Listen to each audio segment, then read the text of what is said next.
Hello students, ગયા પીરિયડમાં આપણે જોયા હતા સિમ્પલ પ્રેઝન્ટ ટેન્સ એટલે કે સાદા વર્તમાન કાળના એફર્મેટિવ એટલે કે વિધાન, નેગેટિવ એટલે કે નકાર અને ઇન્ટ્રોગેટિવ સેન્ટેન્સ એટલે કે પ્રશ્નાર્થ વાક્યો. આજે આપણે જોવાનું છે એ ત્રણ તમને વાક્યો આવડી જાય પછી તમારે શીખવાના છે WH ક્વેશ્ચન્સના વાક્યો એટલે કે WH ક્વેશ્ચન્સ કઈ રીતે બનાવશું. પણ એની પહેલાં તમને વિધાન, નકાર અને પ્રશ્નાર્થ આ ત્રણ આવડતા હોવા જોઈએ. જો કદાચ ભૂલાઈ ગયા હોય તો આગળ રિવિઝનમાં જોઈ લેજો કે કઈ રીતે આપણે નેગેટિવ, ઇન્ટ્રોગેટિવ અને એફર્મેટિવ સેન્ટેન્સ શીખાતા. આજે જોવાનો છે આપણે WH ક્વેશ્ચન શીખવાના છે. તો તમારે ધોરણ 8માં WH ક્વેશ્ચન શીખવાના છે, બરાબર છે. તમે પ્રાઇમરીમાં કદાચ શીખી ગયા હશો કે વુ, વોટ, વેર, વેન, વિચથી વાક્યો કઈ રીતે બને. તો એ જ પાછા 8મા ધોરણમાં પણ શીખવાના છે. એટલે કે WH વર્ડથી શરૂ થતા પ્રશ્નાર્થ વાક્યો. તમે પ્રશ્નાર્થ વાક્યો તો શીખા, પણ એ કેવા શીખા? સાદા, કે જે ડૂડસથી શરૂ થતા હતા. પણ હવે ક્યાં શીખવાના છે? તો કે WH વર્ડથી શરૂ થતા પ્રશ્નાર્થ વાક્યો તમારે શીખવાના છે. તો WH વર્ડમાં પહેલાં તો કયા કયા શબ્દો તમારે શીખવાના છે, કોના કોના વિશે શીખવાનું છે? તો એમાં પહેલું આવશે વુ, બીજું what, where, when, which, how many અને હાઉ મચ. આટલા શબ્દો તમને આવડતા હોવા જોઈએ. તમારા સિલેબસમાં આટલા શબ્દો છે શીખવા માટેના, બરાબર છે. કયા કયા? Who, what, where, when, which, how many અને હાઉ મચ. આટલા શબ્દો તમને આવડતા હોવા જોઈએ. એમાંથી આજે આપણે વુ અને વોટ વિશે શીખશું. આ બંને આવડી જાય પછી બાકીના બે આપણે શીખતા જઈશું કે ભાઈ કઈ રીતે એની વાક્ય રચના બનતી જશે, એટલે તમને અઘરું લાગે નહીં. તો પહેલાં જોશું વુ અને એના પછી જોશું વોટ. તો ચાલો જોઈએ કે વુના નિયમો શું છે. તો હવે જોઈએ ને તો કે વુ એટલે શું થાય? તો કે કોણ. વુ એટલે કોણ. અને વુથી પ્રશ્ન પૂછતા હંમેશા તમારે વાક્યમાં રહેલો કર્તા જાણી શકાય છે. એટલે કે વાક્યમાં કર્તા કોણ છે એ જાણવા માટે હંમેશા વુથી પ્રશ્ન પૂછાશે. વુ એટલે કોણ અને વુથી પ્રશ્ન પૂછતા હંમેશા તમને જવાબ મળશે તમારા વાક્યમાં રહેલો કર્તા. તો પહેલી વાત તો એ કે વુના નિયમ સૌથી અલગ છે, બધાથી અલગ છે વુના નિયમો. હવે કઈ રીતે અલગ છે તો ચાલો જોઈએ. હવે સામાન્ય રીતે તમે પ્રશ્નાર્થ વાક્યને બનાવવા માટે કોનો ઉપયોગ કરો છો? ડૂડસનો. કેમ કે પ્રશ્નાર્થ વાક્ય માટે ડૂડસ જરૂરી છે. પછી WH વર્ડ હોય કે ગમે તે સાદું પ્રશ્નાર્થ વાક્ય હોય કે WH વાળું પ્રશ્નાર્થ વાક્ય હોય, તો એના માટે ડૂડસ સૌથી પહેલાં હોવા જરૂરી છે. પરંતુ અહીંયા વુ સાથે ક્યારેય ડૂડસ વપરાતું નથી. ખાસ યાદ રાખજો કે વુ સાથે ક્યારેય ડૂડસ વપરાતું નથી. શું કામે? તો કે આપણે ડૂડસ કર્તા મુજબ મૂકીએ છીએ, પરંતુ અહીં કર્તા જ ખબર નથી. એટલે કે વુ વડે પ્રશ્ન પૂછવાનો છે, કર્તા જ ખબર નથી, તો કર્તા મુજબ ડૂડસ મૂકીએ તો કર્તા ખબર નથી, તો ડૂડસનો ઉપયોગ થઈ શકતો નથી. એટલે વુનો નિયમ અલગ કે વુ સાથે ક્યારેય ડૂડસ વપરાતું નથી. પછી નોંધ યાદ રાખો કે વુ સાથે હંમેશા ક્રિયાપદનું એસ કે ઈએસ વાળું રૂપ જ મૂકાશે. એટલે કે ક્યારેય એનું મૂળ રૂપ મૂકાતું નથી. શું મૂકાશે? ક્રિયાપદનું હંમેશા એસ કે ઈએસ વાળું રૂપ. વુ સાથે હંમેશા ક્રિયાપદનું એસ કે ઈએસ વાળું રૂપ મૂકાશે. એટલે કે ક્યારેય મૂળ રૂપ V1 મૂકાતું નથી. ડૂડસ નથી મૂકાતું, એટલે વુ સાથે શું મૂકશું તમે? હંમેશા ક્રિયાપદનું એસ કે ઈએસ વાળું રૂપ. અને V1 ક્યારેય મૂકાતું નથી. હવે જોઈએ વાક્ય રચના કઈ રીતે બનશે. તો વુની વાક્ય રચના બનશે. સૌથી પહેલાં આવશે વુ. વાક્યની શરૂઆત હંમેશા થશે વુથી. એની સાથે હંમેશા ક્રિયાપદનું એસ કે ઈએસ વાળું રૂપ, એની સાથે ઓબ્જેક્ટ અને અધર વર્ડ્સ અને ક્વેશ્ચન માર્ક. કરતા તો ખબર જ નથી, એટલે વાક્ય રચનામાં ક્યારેય સબ્જેક્ટ કરતા આવશે નહીં. એની જગ્યાએ વુ સાથે ડૂડસ નથી મુકાતું, તો શું મુકાય છે? ક્રિયાપદનું એસ ને ઈએસ વાળું જ રૂપ ફરજિયાત. એની સાથે ઓબ્જેક્ટ, અધર વર્ડ્સ અને છેલ્લે આવશે ક્વેશ્ચન માર્ક. હવે જોઈએ એક્ઝામ્પલ શું કહે છે, કઈ રીતે તમારે વાક્ય શીખવાના રહેશે. તો તો પહેલું વાક્ય છે તે write letters in the evening. આ વિધાન વાક્ય છે. તમને હંમેશા વાક્યમાં કોઈ પણ જે શબ્દની જનરલાઈન આપી હશે એના માટેનો WH વર્ડ વાપરી અને તમારે ક્વેશ્ચન બનાવવાનો રહેશે. તો કર્તાની જનરલાઈન આપી હોય તો તમને ખ્યાલ આવી જવો જોઈએ કે હંમેશા પ્રશ્ન પૂછાશે વુથી. તો તમારી પાસે વાક્ય છે તે write letters in the evening. કર્તાની જનરલાઈન વાક્ય રચના મુજબ વાક્ય બનાવીએ. હું અહીંયા તમને V1 આપ્યું છે. ધે છે એટલે ત્રીજો પુરુષ બહુવચન એટલે એની સાથે હંમેશા મુકાય ક્રિયાપદનું મૂળ રૂપ. પણ હું સાથે અહીંયા ભલે મૂળ રૂપ લ્યો પણ હું સાથે તો કયું મૂકવાનું છે રૂપ આપણે એસ ને ES વાળું. તો નથી આપ્યું તો આપણે એસ ને ES લગાવી દેવાનું. Who writes letters in the evening. છેલ્લે ક્વેશ્ચન માર્ક તો ફરજિયાત છે કેમ કે પ્રશ્નાર્થ વાક્ય છે એટલે. તો પહેલું વાક્ય જુઓ, they write letters in the evening. તમારી પાસે કર્તાની જે અંડરલાઈન હુથી પ્રશ્ન પૂછો. Who writes letters in the evening. શું કામે રાઇટ્સ વપરાણું એ તમને ખ્યાલ હોવો જોઈએ કેમ કે હું સાથે V1 નથી મુકાતું. હંમેશા હું સાથે મુકાશે ક્રિયાપદનું એસ ને ES વાળું રૂપ અને ડુડેસ તો ક્યારેય મુકાતા નથી. બીજું છે હી બાયઝ ટોયઝ એવરી સન્ડે. તે દર રવિવારે રમકડા ખરીદે છે.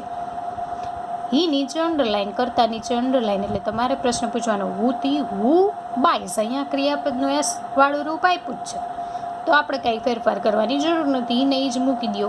હુ બાયઝ ટોયઝ એવરી સન્ડે. દર રવિવારે કોણ રમકડા ખરીદે છે. અહીંયા વાક્ય બનશે કોણ સાંજે પત્રો લખે છે. બરાબર છે. ત્રીજું, સ્ટુડન્ટ્સ રાઇટ એસે ડેલી. વિદ્યાર્થીઓ દરરોજ નિબંધ લખે છે. સ્ટુડન્ટ્સ નીચે બહુવચન છે એટલે ક્રિયાપદનું મૂળ રૂપ આપ્યું છે એટલે સ્ટુડન્ટ્સ નીચે અંડરલાઈન, કરતા નીચે અંડરલાઈન, હુથી પ્રશ્ન પૂછાશે. હુ રાઇટ્સ, રાઇટનું થઈ ગયું rights.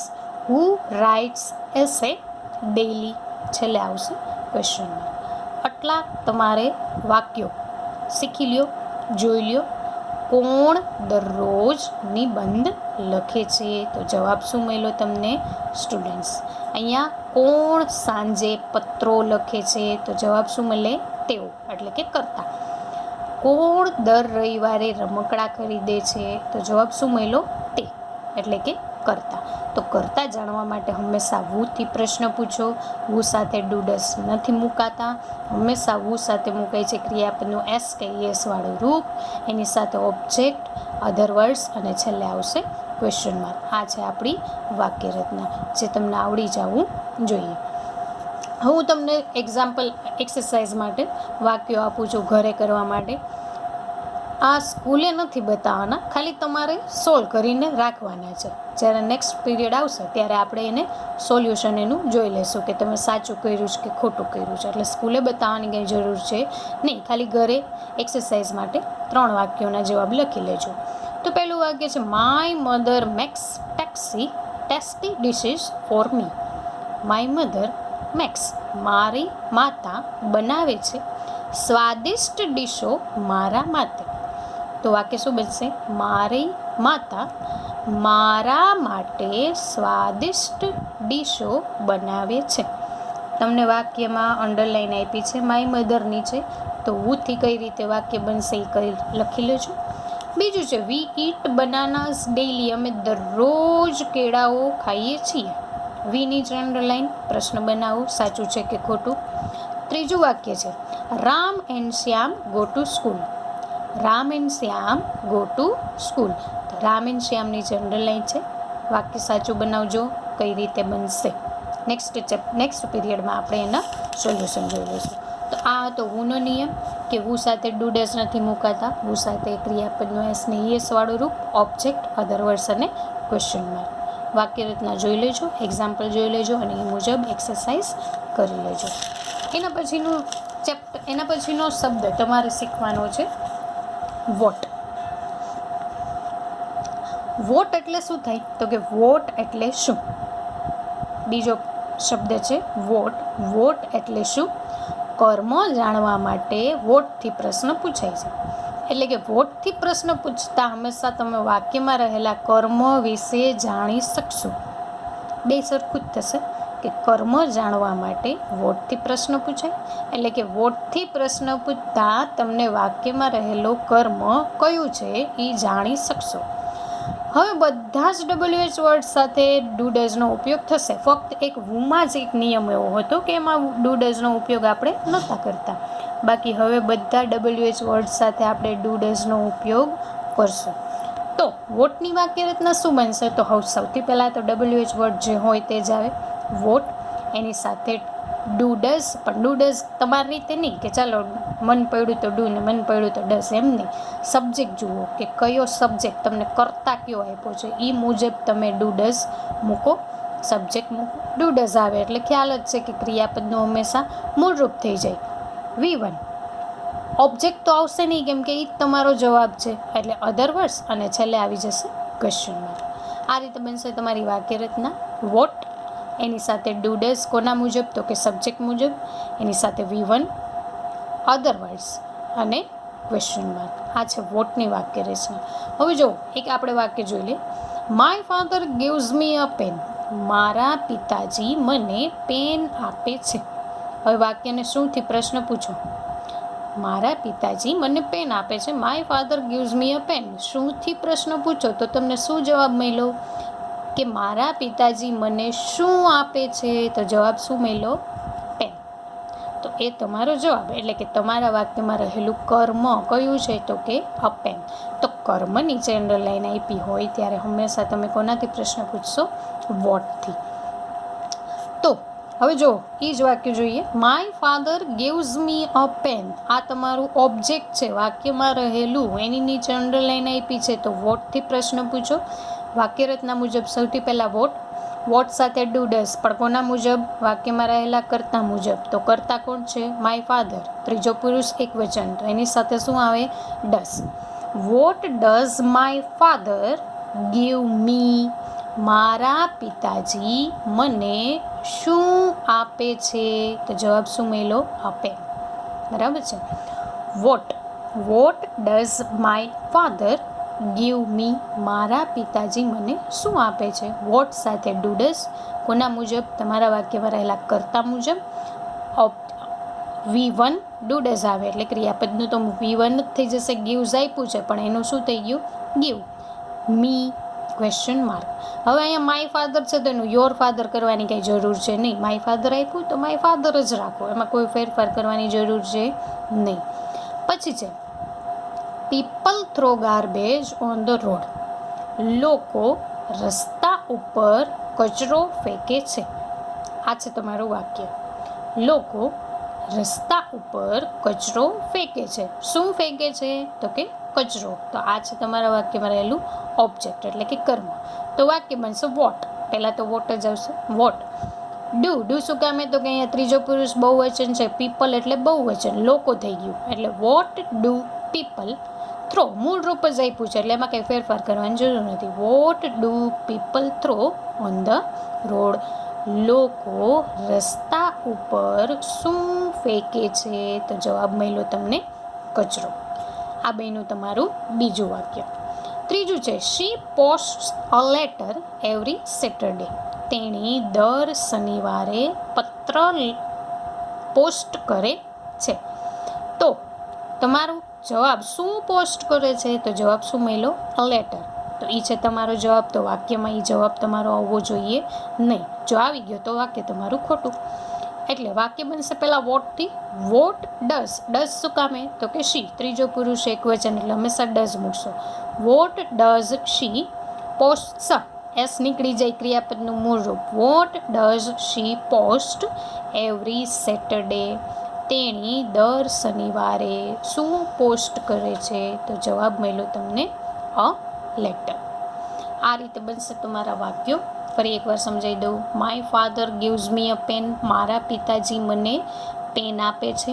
Vote does my father give me. મારા પિતાજી મને શું આપે છે? તો જવાબ મળ્યો પેન. એ તમારું કર્મ એટલે કે object. People throw garbage on the road. તમને કર્મ નીચે અંડરલાઈન આપી છે, શું ફેંકે છે? કચરો. તો વોટથી પ્રશ્ન બનાવી નાખો. What do people throw on the road. યાદ રાખો કે જે જવાબ છે તમારો એ ક્યારેય પ્રશ્નમાં આવવો જોઈએ નહીં. ત્રીજું છે she post a letter every Sunday. તેણી દર શનિવારે પત્ર પોસ્ટ કરે છે. What does she post every Saturday. બરાબર છે. આટલું શીખી લ્યો, જાણી લ્યો કે વોટ સાથે ડૂડસ પડકોના મુજબ, સબ્જેક્ટ મુજબ, ડૂડસ આવ્યા એટલે ક્રિયાપદનું મુજબ, ઓબ્જેક્ટ આવવાનો સવાલ જ નથી કેમ કે એ જ તમારો જવાબ છે. અધર વર્ષ અને છેલ્લે આવશે હંમેશા ક્વેશ્ચન માર્ક. કર્મ જાણવા માટે હંમેશા વોટથી પ્રશ્ન પૂછાય છે. હવે આટલા વાક્ય શીખ્યા પછી હુંની જેમ હું તમને 3 વાક્યો ફરી પાછા હોમવર્કમાં, એટલે પહેલાં 3 ને આ 3 કરી રાખજો. નેક્સ્ટ પીરિયડમાં એનું સોલ્યુશન જોઈ લેશું. ન આવડે તોય કોઈ વાંધો નહીં, પણ આવડે એટલું ટ્રાય કરજો. વાક્ય છે Sandhya sings a poem in the night. મેં તમને અંડરલાઇન કરેલી આપી જ છે એટલે તમને ખ્યાલ આવે કે તમારો જવાબ છે. એટલે તમારે શેનાથી પ્રશ્ન પૂછવો.